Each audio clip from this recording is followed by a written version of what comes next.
Put your red shirt on and a brown coat too.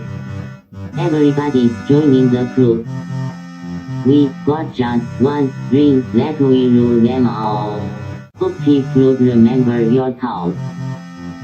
Get your Uru feathers and your Needler guns.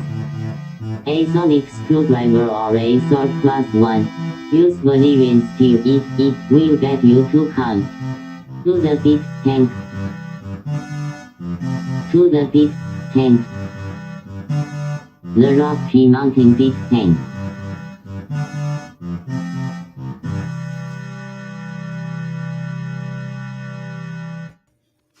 Hi, I'm Guy, Hi, I'm Troy. Hi, I'm Alex. and this is Geek Tank. Your bantha-sized, ball sack-sized podcast. I'm sorry, I got thrown off because Guy was like waiting like 5 seconds to respond. There's some kind of weird lag.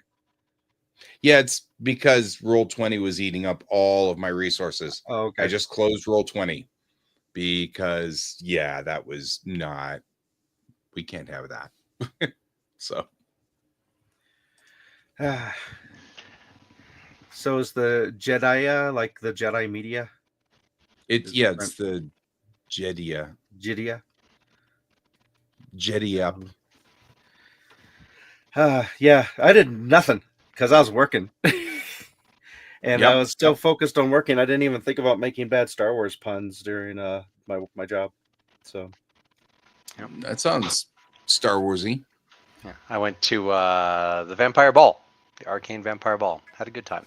nice. And you vampired and bald. There's like Then, two different definitions of that last thing. Then, did you guys, since you were in the thing and I wasn't paying attention, did you all figure it out? I didn't. It wasn't adding a character. It was just eating up all my resources. So Yeah, but did y'all figure it out? Guy didn't are you get a chance talking about for Roll20? Yeah. No, yeah, Guy no, didn't get... that's what I was saying. I couldn't add a character. It was eating up all my resources and making me scope what set. And I was like, at some point here, I'm going to be like, I'm going to be entering in the show, and so I just killed Roll20. I'll try it, and I'll try it after the show. Yeah, but when you start your new character, that little spot there that I was showing you, so make sure you select which one for. Well, what I was trying to tell you was it didn't have that option before. Okay, hopefully it'll have that option this time. Yeah, that's what I'm saying. I just need to click on it to see if it has it now, because if it does, then all is fixed and no need to complain or worry or anything. All right. Well, since like good storytelling, we started the story in the middle when the audience showed up. Why don't you catch them up on what's going on? So, Roll20, which is an online gaming platform for you to play games together online, and it's for role-playing games, has an overlay for D&D 5e, which we've been playing this D&D game for ages now, 5 years. The biggest problem that I have is I've only recently sort of kind of come to grips with this. I'm not very detail oriented.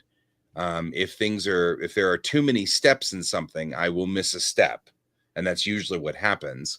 So the best way to ensure that I do something correctly is to do the thing 3 or 4 times to make sure that if I miss the step, it will miss it in different locations.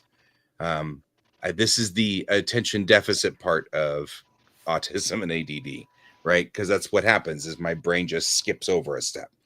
It has become remarkably frustrating to do things like character sheets because you have to remember to add this, and you have to go add this, and you have to move this around.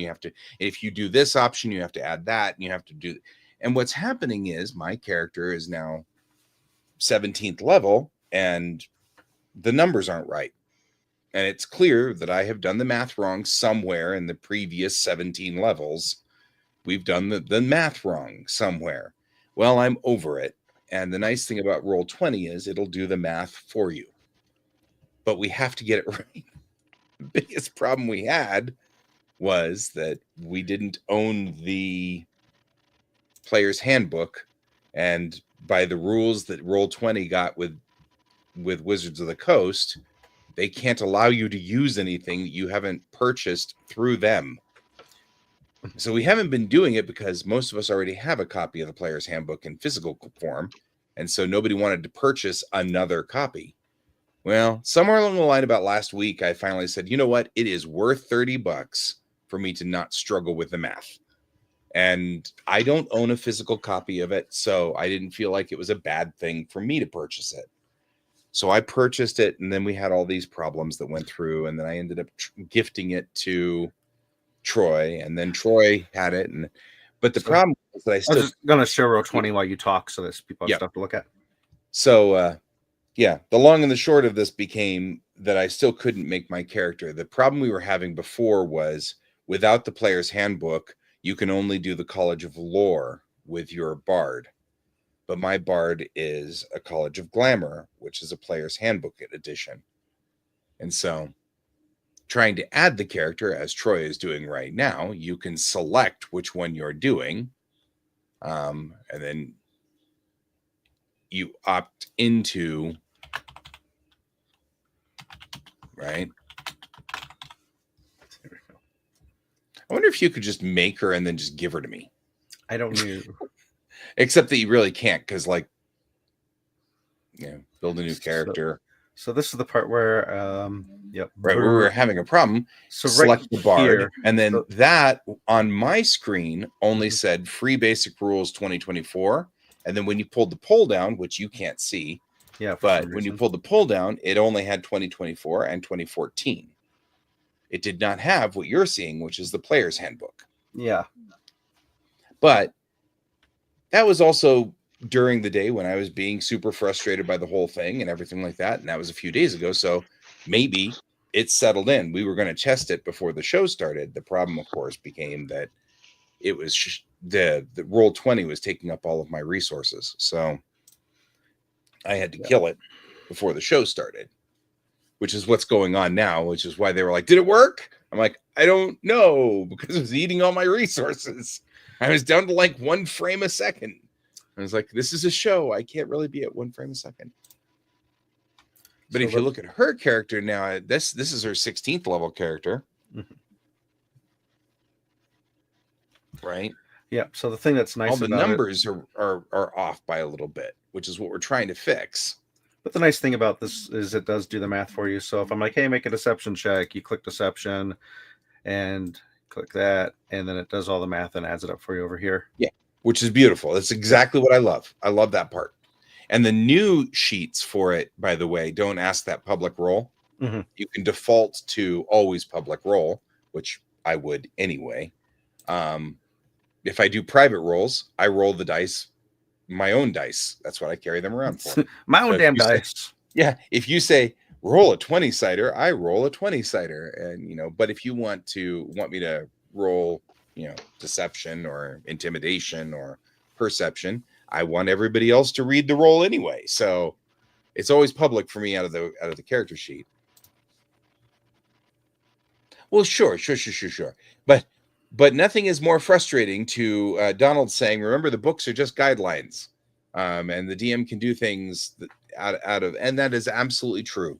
We are talking about building characters, and it's all about me. This is all about me as a problem, not the DM. Yeah, you don't like to do all the problem with any of these things. The math and stuff. Yeah, I just hate the math. I'm so bad. And I'm so bad at math, and I have, of course, the ADD part, where one of the problems with ADD is if I've got many instructions, I tend to miss one. Which is, by the way, part of the reason why I have problems with my job, usually. Because anytime they have many instructions, and it's even worse if it's like when we complete a class, there are like 7 steps to each kid in the class. And invariably, that's one of the places where that goes wrong. And the only thing I have ever been able to figure out a way to stop that is to go through each kid 3 times. That ensures I did every step. And it's extraordinarily frustrating. but it's also part of the reason why I get, why are you having problems all these things? Well, that was an awesome story. So I did have a question, and this is once more kind of a from our private world into the podcast, and that is you were talking about wanting to do more of a cyberpunk style game. Yes. Once we've wrapped the D&D game, and you did mention Cyberpunk Red on a. So one of my first questions is, many of us already have Starfinder books, which is somewhat flexible in what kind of style of play you want to do. And so I didn't know why you didn't want to do Starfinder again. As a rule set. I actually am not opposed to Starfinder. We Okay. that's why I was saying we shouldn't get hooked up on things. So we've been talking for the last like 2.5 years about me doing a game after this game is over, and it has evolved. And I know that because I had said I wanted to do a cyberpunk game right after watching Edge Runners. And so I'm okay with doing Starfinder too. I don't have a problem with either. Okay. It's And all then, good. well, I'm coming back to this, I think. Okay. Here. So I did kind of look through the book of Cyberpunk Red and looked some stuff online, and it does seem to be fairly crunchy as far as like rules and such go. And I also thought that Starfinder might have been a bit too crunchy for your personal style and comfort level. Right. So I don't know if he's online to talk to us, but we can always reach out to him. We have a friend who does a lot of GMing. And has he been a guest on the show before? Which person are you speaking of? The person who GM'd our Earthdawn game. Yes, he has a couple times. Okay, so Bakudan, I would highly recommend reaching out to him and asking him, hey, what is a kind of rules light cyberpunk, or what is a rules light system that either has cyberpunk or can be adapted to cyberpunk? So that way you don't have to get bogged down in that. And that way, I don't I understand that, and this is an exaggeration, but it's still, there's still some truth in it, where it'd be like, if guy says roll this for this thing, and I'd be like, point of order, which brings the game to a halt, pulls out of the moment. I don't like doing that either. You don't like it when I do that. So it's like, I think something like, yeah. I mean, legitimately, one of the options we can do is to go out of that altogether and just run Savage Cyberpunk. Because Savage if you're Worlds. talking about a very rules light but very cinematic system, Savage Worlds really is. And I've been playing Savage Worlds Expanse, and I've got to admit that the rules for that are very, very light. I don't want to settle in on what we're doing until we've all sat down and had to talk about it. I mean, because maybe we will talk about it. And, well, Guy, we'd rather you just did whatever was easier for you. Oh, okay, well, cool. Well, then I'll go this way. Or did you want to do a Star Trek? Because like that's the other one is Star Trek Adventures is also very rules light. It's very cinematic. Not a lot, and Roll20 does have an overlay for Star Trek Adventures, so that's another option as well. I don't know if Roll20 has a Savage Worlds overlay. So yeah, actually, what I think I will do is just sit down with you guys and we'll talk it out. Because I'm open to wherever we want to go. I mean, I appreciate though what you're saying, which is, well, if you don't like the rules and you're not into the crunchy, maybe picking some of the more crunchy rule sets isn't a wise move. Right. Then I'm like, maybe you're not so wrong there. Right. Kind of like maybe communication in role-playing games. Whoever thought of such a thing? Right? I'm Is not it an opposed to adversarial this relationship plan. against the GM and then they see all the other players? Harumph. Right. So I'm not opposed to this plan. It's Cool. yeah, that's not a bad idea. He's cool. So, and thank you for looking out for me. Yeah. Just want everybody to have a good time. I was looking up. This, I was curious what people were saying about the crunchiness of it, and it looks like it's part of a larger group of role-playing games that tap into a system called Powered by the Apocalypse. Mhm. And yeah, it says to do anything, Powered by the Apocalypse games have a list of moves available to the whole party, and then certain moves specific to any given players. So, Yeah. Yeah, Donald's recommending GURPS, which is not. I mean, that's definitely a system all of us are familiar with. Right. GURPS is Troy's home system. Yeah. So that makes it It's makes also- it easy for Troy. it was also heavily house ruled because if you played it straight out of the book, it's really crunchy. Super Yeah, crunchy. It's super crunchy. But on the flip side, I am familiar with it. So that weighs a little. You know, like 5e, one of the reasons that it's aggravating is I hadn't actually played D&D since AD&D. So, like, when we picked up, well, I guess I had played 3.5, but as Pathfinder. So when we started 5e, one of the problems was, I don't want to have to learn this new system, you know, sort of thing, which was kind of cranky making and stuff like that. Cool. I'm also being cognizant and aware that learning about what my brain is doing makes it a little easier for me to go, okay, guys, I'm just unable to do this piece. Instead of just being frustrated and mad, because that's not productive. It doesn't help us. But if I already know ahead of time, I'm going to miss a detail. So knowing that that's the case, either make sure all the important stuff we go over many times or somebody's checking me, which is both acceptable, or make it so that there aren't that many steps, you know, like that. So speaking of Cyberpunk and GURPS, you made me have to look up the story because I want to read this because it's very connected. This was written back in 1990, April 1990, so it's right on the anniversary kind of. The stories you may have heard are true. On March 1st, agents of the U.S. Secret Service raided our office and confiscated the GURPS Cyberpunk manuscript, causing a cash crunch that put our survival in doubt. In order to reduce rumor mongering, I'm writing this article to tell everyone that is really going on.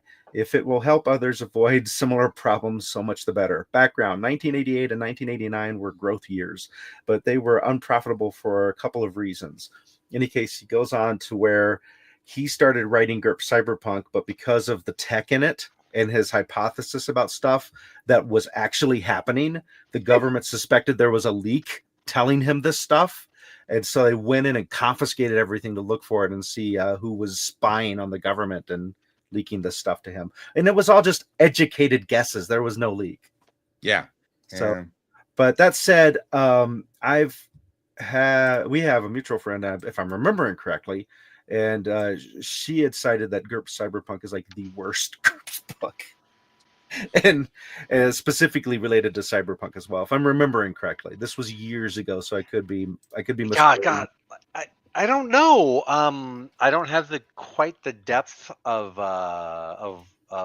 GURPS education as some other of our groups do, but I would have to say that my least favorite GURPS book is GURPS Magic. I've heard that too. It is a mess. GURPS The Magic magic is system. Just, the GURPS Magic system out of the box is rough. Who the fuck thought that this was going to be playable? Yeah. Like, okay, if I have to have Fireball, you need to have something like, isn't it like half a dozen prereqs? It's something crazy, and then of course it's like, you need to have throwing to throw the Fireball. Yeah, you need to have Definitely create fire. You need to have like some other stuff. I'm like, what? Yeah, it's like I can cast 2 spells. I'm a 1,000-point character. Look out! It's like, I know it's not that bad. I'm just exaggerating. It's like, oh my god. Well, when you look at it, definitely feels like it. And when you compare it side by side to this GURPS Supers, it's like Supers was so easy to make stuff that when I was doing Magic, I would just use GURPS Supers. It's like, what effect do you want the spell to do? Build it as a superpower. It's so much easier. Right? Right. I remember that. Oh, yeah. Yeah. I don't know, play testing. So we're just like kind of talking about we were talking about crunchiness of systems and next game, since I think I mean, you never know how the group's going to go, but I think we're going to be wrapping the D&D game here in the next few months. Mhm. I personally am really excited about the next few sessions because they look to be combat heavy. This has been an RP heavy group, which has been amazing.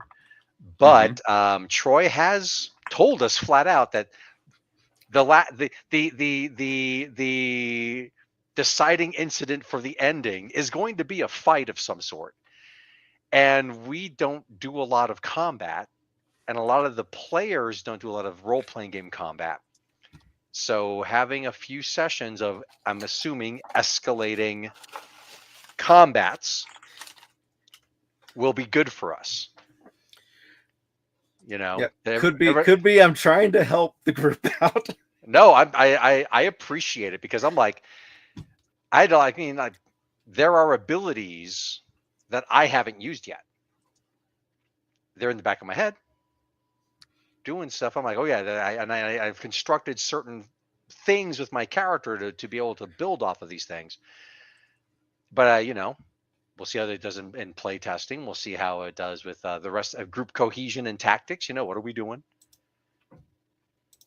You know, I remember in the Order of the Stick prequel book, they actually have a really funny combat. It's 3-5 rules of D&D, and it's like, as soon as someone steps in front of me, I'm going to fire my arrow, and like one of the party members does. You know, they're all like holding actions and stuff for this first combat. They just wreck each other, and I don't think it's gonna be that bad, but there might be a lot of in our first few combats. Okay, like, what did we learn? Right. Right. And Uh, Bob, one of the reasons that we're having this discussion is that I want to take the GMing helm at some point here relatively soon, because I want to continue the game thing while I'm in Japan. And the discussion has been what kind of rules aren't quite so crunchy, because I have a blind spot to significant numbers of rules and math. So that was part of this discussion. So We'll play rock, paper, scissors, the role-playing game. yeah, see, that one's pretty straightforward and easy. I'm just saying. Mm-hmm. that reminds me of a picture book that I don't think we ever owned a copy. I think I got it from the library, but it was like the epic battles of rock, paper, scissors, and it's like anthropomorphized, you know, whatever, going up against this, that, like, until they finally, like, they're fighting other common things and household appliances until they find each other. It's perfectly balanced. The answer to your question, Brent, is that at the moment it's going to be permanent. That's the battle plan. I mean, obviously you don't know where tomorrow will bring, but at least for the here and now, it's a permanent maneuver. Yeah. Yeah, that's kind of why I've been eyeballing Savage Worlds, is because it's pretty cinematic. It's really a very cinematic world, and the rules are very, very simple. It's not designed, and it works. It works really well. I mean, like, it manages to do combat relatively quickly. And it manages to, and I think the best part about it is it manages to use all of your dice, which I think is cool. You know, there are a lot of really simple systems out there, but they all use like 6-siders, and you're like, okay, but that's great, but I just bought this full set of dice and they're all metal. You know, you're like, now I'm only using the 6-sider kind of it. So I do kind of really dig the fact that Savage Worlds allows you to use all the dice. You know? Yeah, and our group aren't like, we're not a bunch of like power gamers. No.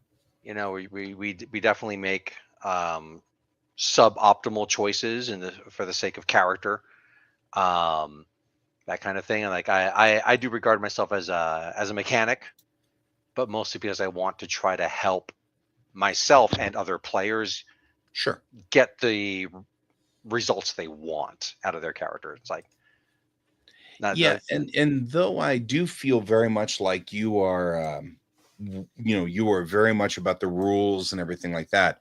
I've never felt like you were like a rules lawyer, like the annoying rules lawyer.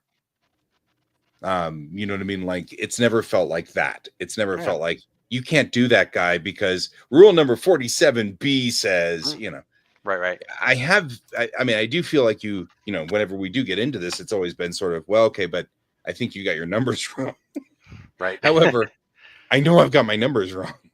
So it's like I'm okay with this. Right. You can tell me I got my numbers wrong. I'm pretty sure I got my numbers wrong.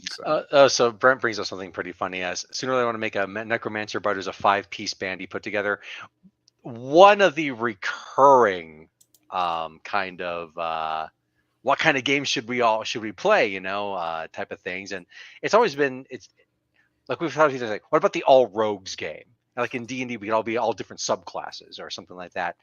And at one point, someone's like, "What if we play the all bard game?" And like we're all bards, and like the bad guys would be Gwar, right? This is crazy, metal death rocker, like Gwar, but other piece of thing. Like, who would we be? Who would the heroes be? And like all these different band names came out, and I was like, no, we'd obviously be Queen. It's like, come on. But yeah, I mean, like an all bard game would probably not be nearly as versatile as the all rogue game. But I mean, there's some interesting challenges you can throw at characters or at a group of players if you have all rogues, or even like the all fighter game. Like we're all different fighters, and we've been thrown into this situation. Like, how do we use our abilities to get through? Or I actually I've got a few different character concepts rolling around in my head, thinking about the whole thing, and it's like, yeah, it'd be kind of cool to play. I don't know if I mentioned this before. I had a character who had a butler, and this butler was a feat and not combat at all, and it was just character. But I think it'd be really fun to play. Like sometimes when we play, we like some of our characters already have relationships, and I'd be like, my character would be another character's butler, but my character would be a battle butler. Butler. And otherwise just like fades in the background, does the thing, but then sometimes you have to kick some ass. Right. That'd be fun. I also think it'd be really fun to play, at least in D&D terms, a high charisma rogue whose cover was a bard, but who was really an assassin. I thought that'd be fun. Alfred, Alfred, combat medic type of stuff. Cleric butler. I don't know. I kind of wanted like the battle butler or bruiser butler. But yeah, we can see what could happen. Yeah, I'm not gonna lie, that'd be cool. Yeah. I'm gonna wait until you decide on a system before I start bothering brewing up character ideas. Yeah. Yeah, that's what I was saying. Maybe we should just sit down at the beginning of the next game, for a minute or two and just talk it out and see what people wanted to do. Because I think there's a couple of options. Because I mean, ideally, what I would do is play like a Star Trek or something in Savage Worlds would be ideal. But I don't think everybody would be as on board or excited about that. There were some people who were really excited about the idea of playing Cyberpunk, and I think that'd be cool too. So, I mean, like, this wasn't well, just do whatever you want. It was, oh, okay, yeah, that's cool. I'll go there. I can go there. Got some ideas in Cyberpunk too. So kind of wanted to put that out to the floor, which is one of the reasons why I think, Alex, you're remembering multiple versions of this is because, sure, I'll do Starfighter. Starfighter's fine. I'll also do Cyberpunk or, whatever. I'd like to do a Star Trek, but I feel like not everybody would be on board with that one, which is fine too. Well, before I throw out my idea, I would like to say for all of your role playing game needs, there's a place you could go. Which is Geek Tank is sponsored by Kieran Games, Geekway Homes, The Massage Wizard, and Your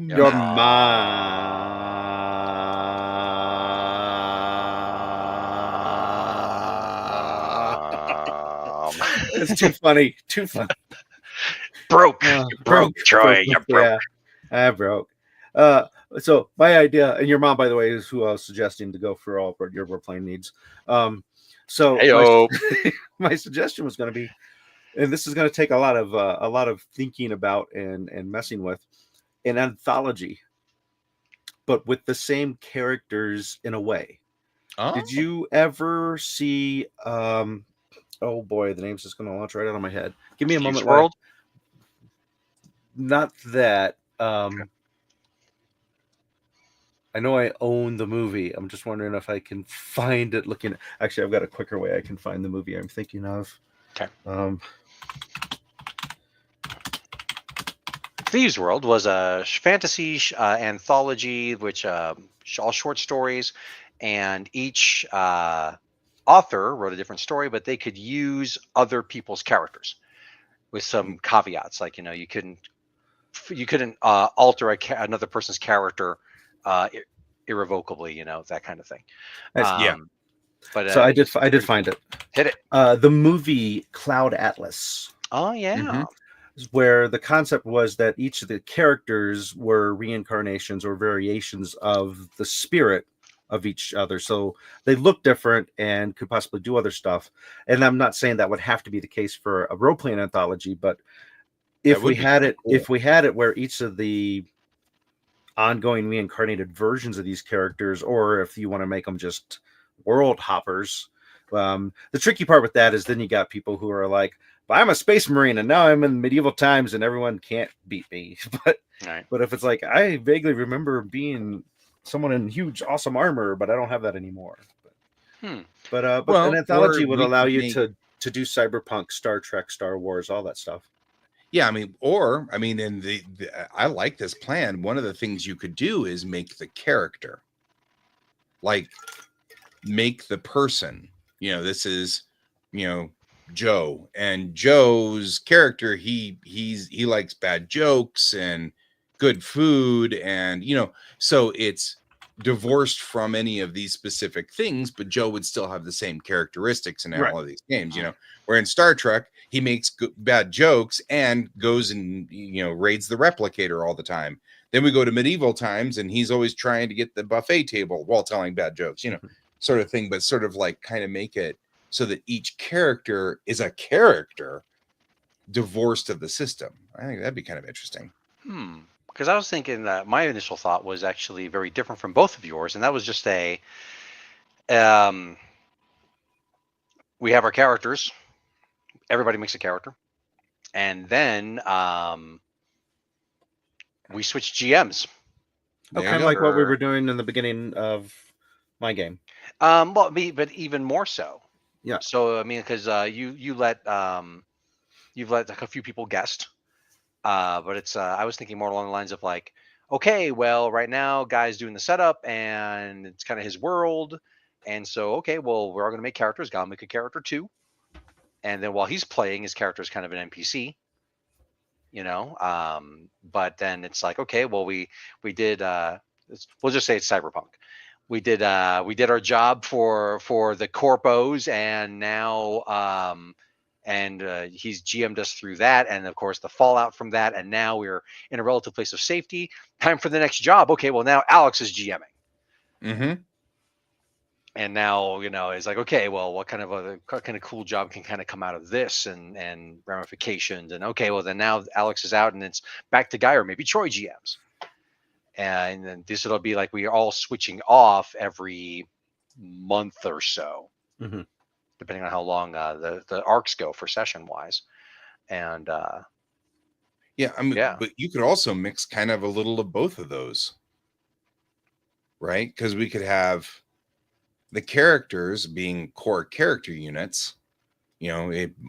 Joe Smith is still Joe Smith, no matter what what system it is. It's always Joe Smith, the same person.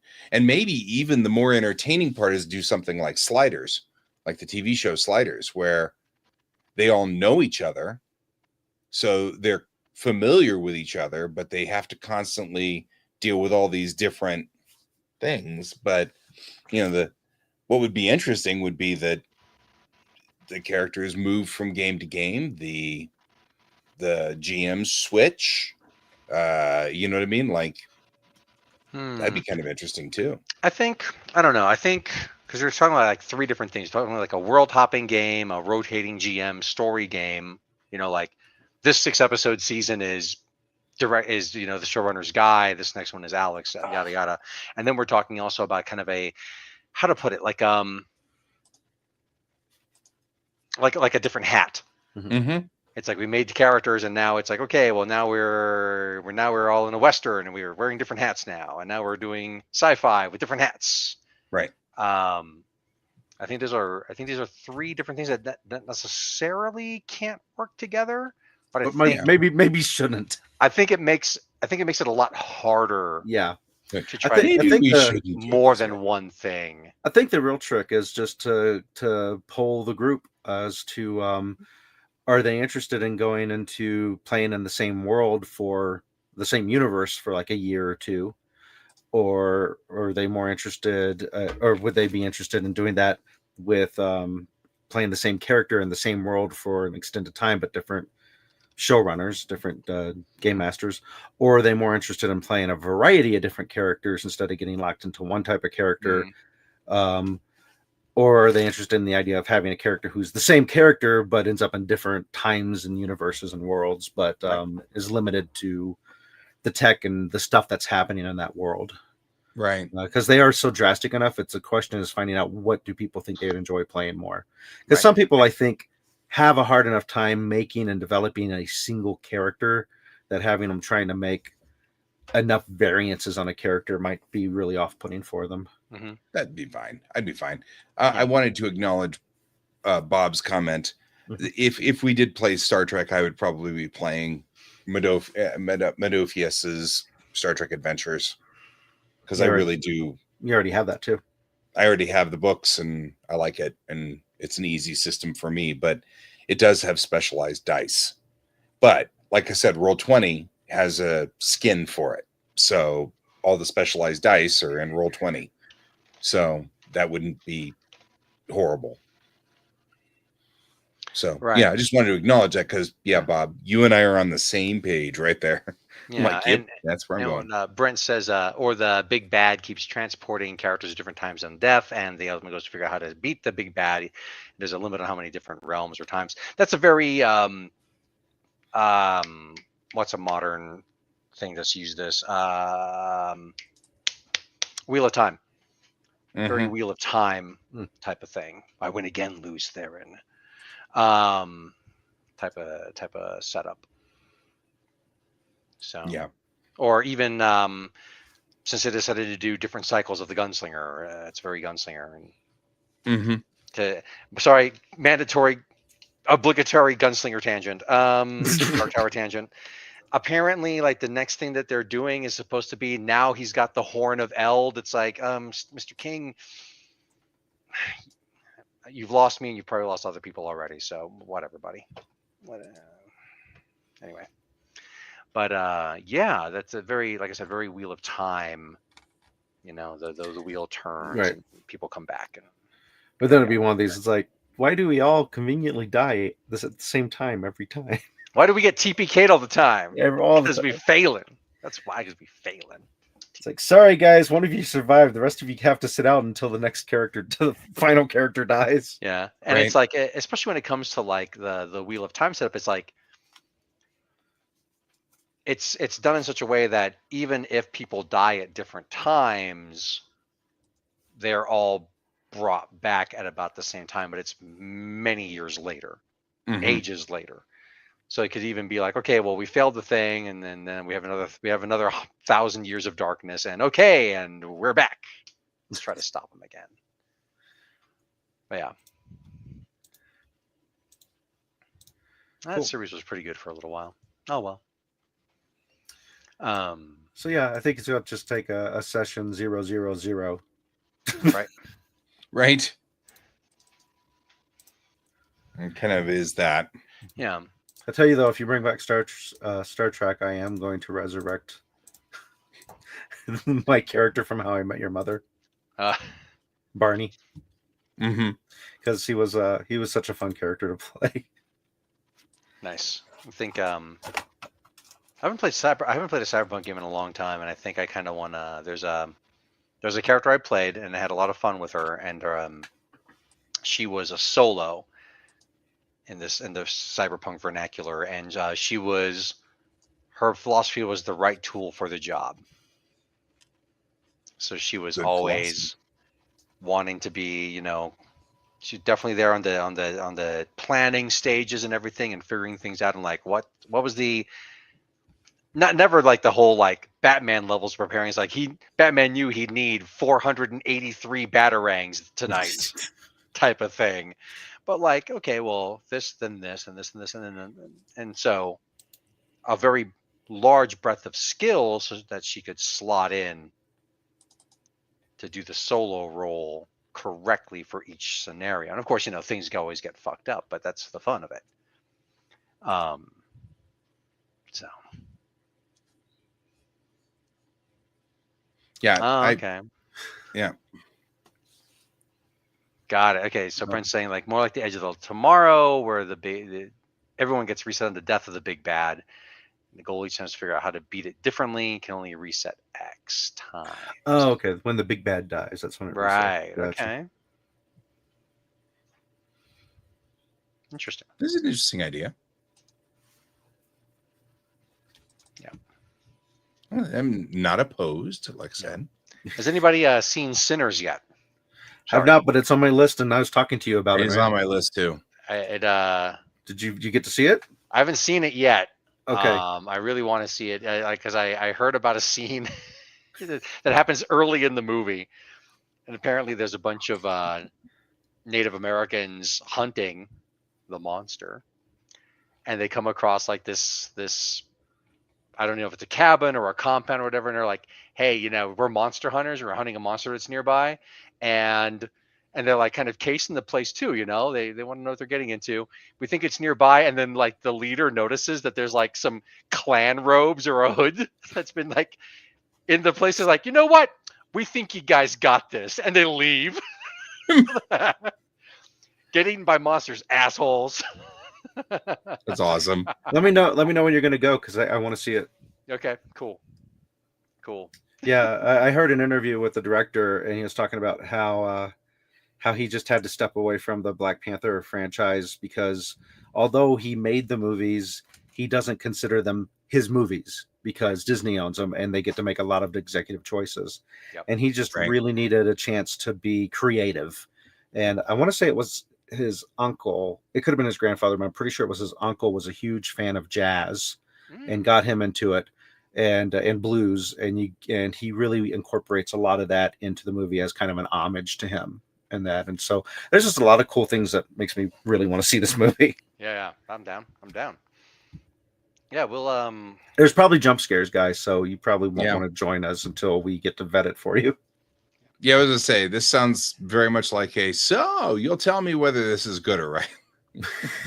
Just like with Cabin in the Woods, where I'm like, all right, I've memorized where all the jump scares are. You can come see this movie now. Right. Yep. Right. I really appreciate that, by the way, because some of these movies are really, they're not bad. My favorite one is I'm like, all right, I know this looks like they're setting it up for a jump scare, but trust me, there's not a jump scare, because there's a part where the girl's like flirting with the head of the wolf on the wall, and she like leans into French kiss it, and it's totally shot like the wolf's going to come alive and bite her or something like that, and doesn't.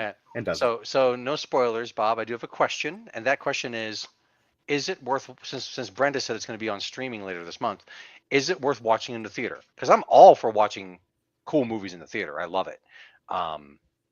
So I mean, if it's cool enough to watch in the theater, I'll do that. Or if it's not, then I'll wait for streaming. So while Bob is formulating his answer, and I can actually look up what a friend of mine said, because I had asked the question because she went and saw it in the regular theater and then she went and saw it on IMAX. Oh, and I was like, I don't watch anything on IMAX because our IMAXs aren't big enough. Ah. It's like there's definitely bad seats in the house. So She's not local, so it probably has much better IMAX. that's too bad. I mean, for us. Yeah. But no, and like so we're almost done with Comey Can't Communicate season 1, and it's very enjoyable. There's some great scenes we're in episode 21 of 24, and there's some great scenes. I'm like, you know what? I'm putting this from like to love on the Netflix thing. Nice. Very good. And then let's see, started playing V Rising, survival type game. I've never actually played one of these types of games before where it's like, okay, I'm going to do get resources and build a thing, and then, get more resources and build bigger things. And but you're a vampire. And so I spent an hour in the opening zone just collecting stuff for building stuff later. Torn, big action in the theater, isn't that? Works for seeing in the theater, better support the creator. Fair. Yeah, so my friend had said certain scenes were Panavision while some were widescreen. I said in row F, which was too close for my preference and diminished my comfort level, that I think IMAX 70mm was worth seeing, though, 100%. We don't have a 70mm one, though, here, do we? I don't know. Yeah. I just know I don't know I don't know enough about the IMAX theaters, but I'll say when my spouse and I saw Matrix 2, we saw it at one of the IMAX theaters at the Luxor in Vegas, and that was not it was basically 3 or 4 rows all the way across in the sweet spot. So we were actually, because of the way, it's not assigned seating back then. This is back in 2002. So you basically got whatever seat you got when they just filed you in. And so we were in the upper right corner, and it looked amazing.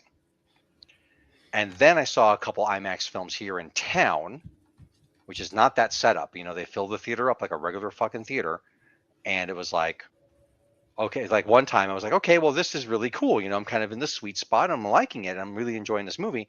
And then we watched, I think, Batman Begins in one of those very similar theaters, and we were not in the sweet spot, and it was a muddy fucking mess. Oh. And so that's when I was like, oh, if I don't get this band of seats, it looks like crap.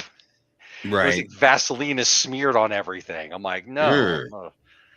I'm not here for that. I'm not paying premium prices for that. So I'm anti watching things in IMAX because of that. Okay. Of course, nowadays you can get your seats ahead of time, and if you don't get them ahead of time enough, then the cherry seats will be taken.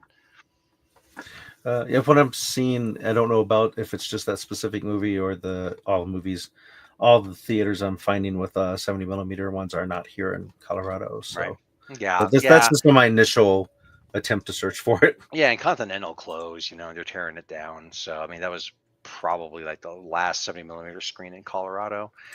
Not even that's IMAX. What I thought too. But no, I mean, no, we'll totally see this. Maybe Friday. Where's my phone? Why do I feel like Friday had something? Okay, that's fair. But I don't know. Let me check. Friday. Maybe there's nothing on here. Let me double check. Yeah, the VFW is doing a dinner thing, but if we did a later thing, I'm thinking Friday afternoon. Oh, before the kids are out of school. Yeah, that would definitely work. Laser theater, lasers, laser. Is the theater at least ill-tempered? But where the lasers on sharks. But what is the laser theater? I don't know what that is. I'm an ignoramus. Time to Google it. Laser at AMC. Laser theater refers to a cinema experience enhanced by laser projection technology, offering improvements in brightness, sharpness, and color compared to traditional film projection. Wah, wah. This technology is often used in movie theaters, planetariums, and even at drive-in movie theaters, says West Wind Drive-In. Okay. Cool. Okay. Yeah, I mean, and sometimes I go see movies on my own. Like I saw the Francis Ford Coppola flick on my own. That was good. I really liked it. Megalopolis. Hmm. Some of it was pretty dumb, but I mean, it's just like it's not a film. It's not a story that is. It's a fable. It's a myth, is what he's telling, and so there's going to be weird inconsistencies and stuff that goes a little bit. I was fine with it. I liked it. So Fair. yeah. Super Just crisp. scouting here, and yeah. Nope. No Colorado theaters for what I'm looking for here. Okay, so. Alright. That's once again, 70 millimeter popped up again, and Ah. it wasn't even part of what I was searching for. I just did Sinners Laser Theater. Right. I was just trying to see. Cool. I feel like that movie theater, if it's still there, off of Wadsworth and Alameda ish, 6-ish kind of Yeah, area. there's one in Alameda. Yeah. Yeah, a guy and I went and saw one of the Star Wars movies there, and the Yeah. matinee price was like crazy cheap. And I Mhm. don't know if it still is, but Well, because this was pre-COVID. yeah, it's like I'm often here at the Harkins 14 in Arvada, and their matinee prices aren't super good, but they're better than the usual, and their matinee prices go on till like 5. Because Yeah. I remember some theaters are like matinee prices is the 11:30 showing only. Mm-hmm. It's like, God damn it. You're still cool. Wait. We're cool. No, really, we are. Right? Yeah, Man. played some Magic with some of my VGR crew. I remain the person to beat in that group. Not that I haven't been beaten, but I am still the best player by quite a bit. It's like, but that's okay. Mm-hmm. They'll get better. Get better. They gotta want it. Yeah, I almost always like, especially with people who I'm like here's my commander decks. Figure out which one you want to go up against, and like we want to go up against your Borg deck, and I'm like, okay. Okay.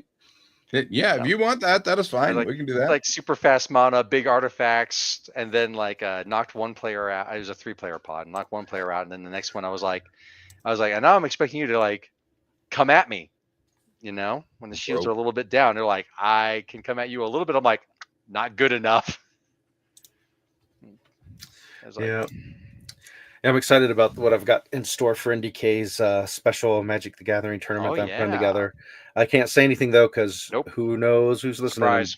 Big part of it's going to be the surprise that happens, because it'll be like, dun, dun, dun. I warned you, this is not standard Magic. You're going to have to think to win this. Oh no, Troy's frozen. Oh, he's back. Oh no. Ah, he's in motion again. It's all blurry. He is blurry though. Yeah. He's moving so fast now. Yeah, I've been drinking. So everything's blurry. We're still advertising. I'm just saying. Well, they get their money's worth. I know. And it's over. There we go. It's over. It's over, Prime. So, somebody on one of the HeroScape Facebook groups I'm on had asked a question about playing, not using order markers. They're talking about Magic and rules and stuff. Made me think of this. But for those who are unfamiliar, HeroScape is played in rounds, and each round consists of 3 turns. You roll for initiative at the top of each round. So order markers are the markers you place 1, 2, and 3, and a mystery one to make it hard for the player you're playing against guess who you actually put order markers on your characters. And someone was talking about playing, their house rule was not to use them. And the argument that had started on there was, well, there's not really any strategic advantage to using them or not using them. So I had to go in there and explain, no, first of all, you're not rolling for initiative every 3rd turn now. You just roll once, and that's it. So there's no opportunity for a player to get to go twice back to back, which is huge in that game. Mm-hmm. Also, if I look at your army and you have 4 different squads and all the order markers are on one squad, if I kill them all turn 1, you just get to sit there and watch me shoot all your other guys because you don't have the guys to take turns anymore. So it does drastically change the rules. But that being said, house rules are house rules. It's your game. If you don't like it the way it is, change it. So, But same thing with Magic, because I know that a lot of people have, like, we loosely have a thing of like, please don't run a deck that's going to win in turn 1 or 2. Right. Yeah. Yeah, I tell in the new power ranking system that they're still working the kinks out on. I tell people, and I tell that play group, I'm like, I'm a solid power level 3.5. You know, I'm not certainly rolling CEDH decks against anybody here. That's power level 5. I'm not even making fully optimized choices for winning when it comes to a particular commander. Because honestly, like my other major play group, which consists of you two and others, that's what seems to be about the sweet spot. Like, yes, I'm competitive. Yes, I win games, but it's not like, for instance, if I had a fully optimized Dragon deck, it would just be a stomp fest, and that's not really fun for me either. Right. You know, and so like my vampire deck, it uses a suboptimal vampire commander, and it's off a color. It's only black and white. If I wanted to make an optimized level 4 vampire deck, I'd be using Edgar Markov, and also optimized decks, even though they're not CEDH decks, are often a solved equation. It's like, which card are you going to use? The instant or the sorcery? Well, the instant. Which card do you use? The one that affects more things for this mana cost, or fewer things for this mana cost? But it's better on flavor. Use the one that affects more things. I mean, these are just that decision making matrix, which I'm not terribly interested in pursuing. I like to work with theme decks and have cool stuff happen. Yeah, I think my most competitive deck I ever made was my Stasis deck back in the day when I was playing tournaments. And whenever getting together with friends, I'm like, I'm not using this deck because this is a tournament winning deck and it's not fun to play against. So yeah, play patterns matter. Yeah. And yes, Bob, that you figured it out. Oh no! Troy is going to be dealing everybody their decks and doing weird magic shenanigans with a magician. Like, I could have sworn I was holding 3 lands and I looked back at my hand and there's nothing there. How did he do it? Yep. I'm a great magician. Your lands are red. Yeah, that is actually one of those things, though, Alex. For some reason, it doesn't bother me to lose to you. It is totally okay. I like it because when I win against you, it means a lot. You know, it only happens like 1 out of every 20 games, but the value of that is pretty high.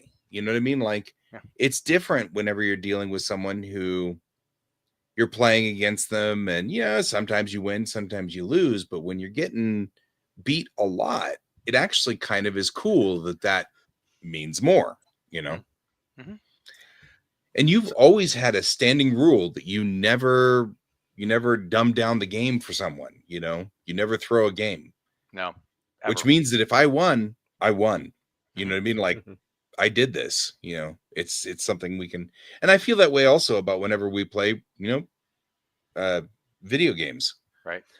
There's a format for HeroScape tournaments that I always wondered, how could I make this work for Magic? Because the problem is Magic cards are very personal, so having someone bring decks knowing someone else might play them is tricky.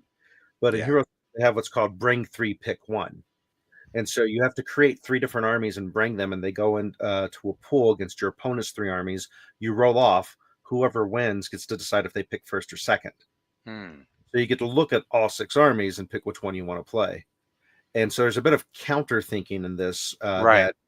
That, the trick with that would be the reason I'd want to do it with Magic is mainly just hey, you could make 3 super crappy decks, but we're going to make the pick random. No, there is a I forget the name of the format, but it is a draft variant wherein everyone's drafting to build a deck that isn't very good but might still win, because everybody drafts the card pool, and then I forget how it's distributed, but it might be randomized who gets what pool. So you can't just make garbage. Yeah. Because if you You have might- no win cons at all, and if everybody says no win cons at all, and everybody's sort of sitting there looking at each other for an hour around for 3 Mhm. rounds. So they have to be able to win, but not be good at it. Mhm. I like that. I'll have to figure out a way to incorporate that maybe for 2026. Right? All right. Well, we are rolling up on the in time. Fuck. We're almost out of time. It sounds like to me. Yep. Well, we're 1 minute past. Yeah, I'm gonna go. I'm What? gonna go watch some. I'm That's gonna watch it. me some I'm Interview done. with the Vampire. Final episode of first season. Yeah, buddy. Nice. Loving it. Uh, I'm Tara, gonna said, go do homework. Tara said she's cool for doing interview on Fridays if that In comes a couple together. weeks. Yeah, whenever it comes together, and Rock. at least the first episode. And I'm like, you know what? If it's not to Mariah's taste, it's probably not going to be to your taste, and therefore we probably aren't going to continue with it. If Yeah, that's but the I mean, case. it's like it's on AMC, Mhm. and it's not super. I mean, yes, it's vampires, and it's Interview with the Vampire Good night, and Bob. Louis and Lestat. Good night, Bob. So if you've read the books, I mean, they changed a lot, but mostly almost entirely for the better. But you know what you're getting into. Right.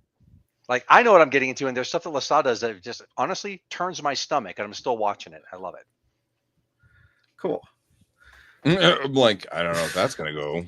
I don't know. That'd be fun. I think he's talking about moral actions, right? The thing that Lestat likes to really do, and he does it more in the books than in the show, but he really does the slow, torturous draining. And to me, I'm like, ugh, I hate that. Hunting's fine, eating's fine, but like I'm going to spend a few hours killing this guy? No thanks. And then of course, if you've read the books and kind of thought about it, it's like it's a very abusive relationship. And there are times when that is also stomach churning. It's like, oh, geez, dude. Right. So, All right. Well, next week should still be here, hopefully. Thanks everybody for watching. Us Right. ramble. We'll see you all next week, but that's all the time we have for today. So until next week, I've been Guy, I've been Troy. and I've been Alex. and this is Geek Tank.